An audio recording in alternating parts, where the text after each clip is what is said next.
তো তোমাদের সাথে একটা বক্তব্য বলার আছে যে আজকাল চারিদিকে কারাপশান আর স্ক্যাম।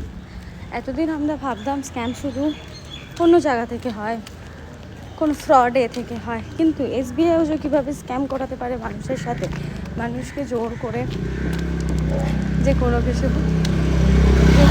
ঢুকতে পারে, সেটা আমি আজকে জানলাম। গেছিলাম ব্যাংকে একটা অ্যাকাউন্ট খোলার জন্য, কিন্তু মানুষকে ব্যাঙ্ক অ্যাকাউন্ট খোলাচ্ছে, একবারও বলার প্রয়োজন মনে করছে না যে ওরা একটা ইন্স্যুরেন্স করাচ্ছে, টাকা ডিপোজিট হয়ে যাচ্ছে, তারপরে ওরা টার্মস অ্যান্ড কন্ডিশন জানাচ্ছে যে একটা ইন্স্যুরেন্স কাটাতে হবে। বাট আমরা সবাই জানি যে ব্যাঙ্ক অ্যাকাউন্ট খোলার জন্য টাকা ফেলাটা, ইন্স্যুরেন্স করাটা হচ্ছে ম্যান্ডেটারি নয়। এই কথাটা বলতে বলতে বাড়ি চলে এলাম, তো তারপরে ভীষণ রেগেছিলাম, আপসেট ছিলাম যে কেন এরকম করবে একটা সাধারণ মানুষের সাথে। আমরা নয় বুঝি যে ব্যাপারটা কি হচ্ছে কি হচ্ছে না, মানুষের কথা শুনে, বাট যারা বোঝে না তারা কি এইভাবে স্ক্যামের এরকমভাবে শিকার হবে? এইসব ইন্স্যুরেন্স এইসবের জন্য আলাদা করে এসবিআই ওদের অফিস খুলে রেখেছে অলরেডি, সেখানে শত শত ওদের এমপ্লয়ি আছে। তারপরেও এখন ব্যাংক, যেখানে এসবিআইয়ের মতন একটা রেপুটেটেড ব্যাংক, সেখানে গিয়েও যদি এরকম সাধারণ পাবলিকের সাথে জোর করে ইন্স্যুরেন্স করানো হয়, জোর করে, তো insurance is not mandatory for creating a new account. আমি জাস্ট স্পিচলেস হয়ে গেছি এই জিনিসটার পরে। আমি কী বলবো, যে ওদের মতে যে নাকি ব্যাঙ্ক অ্যাকাউন্ট খুলতে গেলে ইন্স্যুরেন্স করতে হবে, বাট ইটস নট ম্যান্ডেটরি।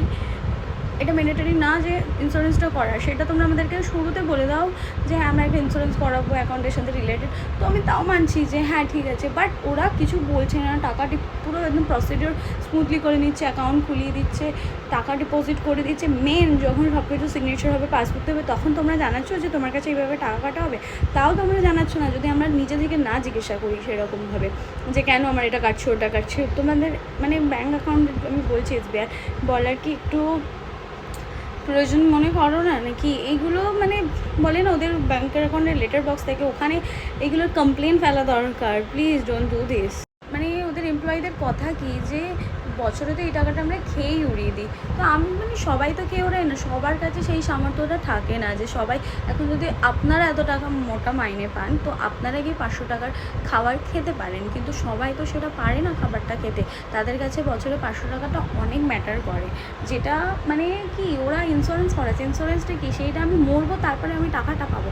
আর মানুষ বছরে 500 টাকা, এমন কত মানুষ আছে যারা বছরে 500 টাকা তাদের অ্যাকাউন্টে সেভিংস করে রাখতে পারে না।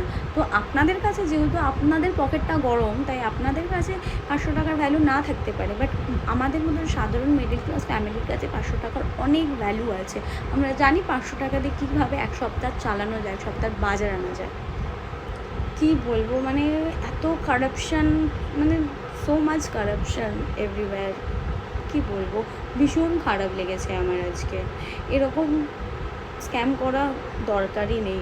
প্রতিটা মানুষ তার যে যদি প্রতিদিনেও 10টা করেও অ্যাকাউন্ট কেউ খুলতে আসে, তাহলে তো ওখানে 10টা হয়ে যাচ্ছে। আর এখানে এসবিআই কোম্পানির যে সেলস এমপ্লয়িরা, তারা কল করে করে, সারা দিন কল করে করে ওরা একটাও পাচ্ছে না, সেলস পাচ্ছে না, নিজেদের টার্গেট ফুলফিল করতে পারছে না। আর এখানে এরা ব্যাংকে বসে গভর্নমেন্ট এমপ্লয়ি হয়ে ভাই এরা এই করছে, এই করে ওরা এসবিআইয়ের এক্সাম দিয়ে এই সব করছে ওরা।